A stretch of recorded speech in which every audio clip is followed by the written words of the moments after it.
Dans Demain nous appartient, l'une des jumelles se réveille du coma. Mais laquelle? Romy est de retour et annonce une nouvelle bouleversante à Ryan. Une soirée d'Halloween mystérieuse se prépare. Mardi 31 octobre dans Demain nous appartient.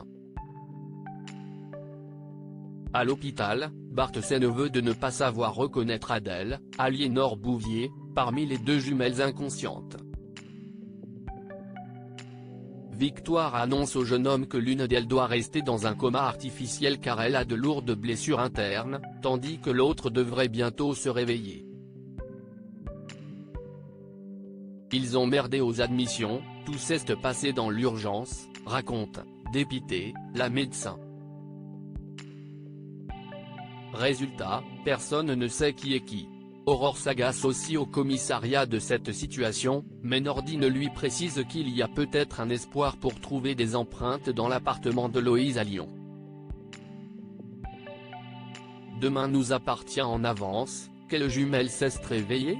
Au commissariat, Aurore interroge Cléa à propos de Loïse, Bart, Valère, et Fabio. À l'hôpital, l'une des jumelles se réveille et assure à Victoire être Adèle. Idem quand Aurore vient interroger la jeune femme qui raconte dans le détail sa confrontation avec sa jumelle tout en prenant sa défense et en indiquant que Loïse a tout avoué avant de sauter. Puis, la jeune patiente tient à rendre visite seule à sa sœur toujours dans le coma. Bart dit à Aurore qu'il est persuadé que c'est bien Adèle qui s'est réveillée. C'est alors que la jumelle réveillée s'adresse à sa sœur inconsciente. Loïse dit à sa jumelle que la seule façon qu'elle reste auprès d'elle c'est qu'elle ne se réveille pas et que Loïse arrive à vivre avec Bart. Demain nous appartient en avance, Romy et Ryan sur le point de quitter Sète. Le matin, Jack et Ryan discutent de leurs envies de vacances, le premier rêve de Corse et de gîte à retaper tandis que le second s'imagine en Thaïlande. Tout à coup, Ryan se souvient qu'il devait aller chercher sa mère à la gare et part en trombe.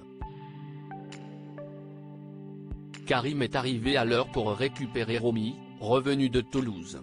Au Spoon, la jeune femme raconte à son ami qu'on lui a proposé un CDI dans cette ville.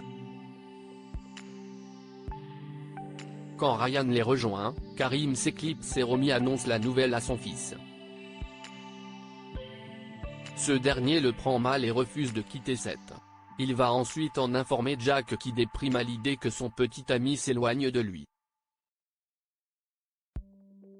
Mais Ryan lui assure qu'il n'ira pas à Toulouse. Demain nous appartient en avance, une soirée d'Halloween se prépare. Jack, Lizzie, Dorian et Corentin se demandent ce qu'ils vont faire pour Halloween, quand Corentin reçoit un message d'invitation intrigant.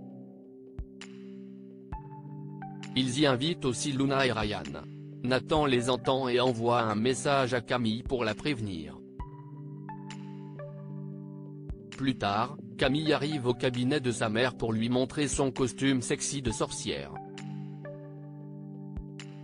Elle avoue à sa mère qu'elle veut foutre le seum à Dorian et Luna en allant à la soirée d'Halloween, mais Raphaël essaie d'apaiser sa fille.